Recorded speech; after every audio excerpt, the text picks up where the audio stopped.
என் பெயர் இருதயமேரி, கோவில்பட்டி மண்டலம் கீழ நீலிதநல்லூர் மையத்தில் கடந்த 5 ஆண்டுகளாக வந்து பணியாற்றி வருகிறேன்.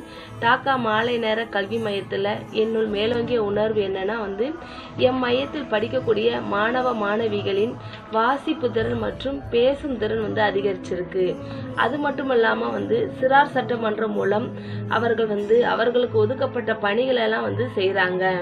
கிராம சபை கூட்டத்தில் பங்கேற்று கிராமத்தினுடைய அடிப்படை தேவைகளை மனுக்கள் மூலமாக நிறைவேற்றுறாங்க.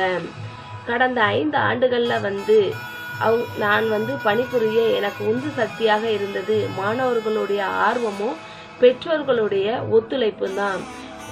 மறக்க முடியாத நிகழ்வு என்னன்னா கடந்த கல்வியாண்டுல என்னுடைய மையத்தை மற்றும் என்னுடைய செயல்பாடுகளை பாராட்டி மிகப்பெரிய விருதான நிறுவனர் விருது வழங்கினது தான் எனக்கு மறக்க முடியாத ஒரு நிகழ்வாக இருந்தது. நன்றி.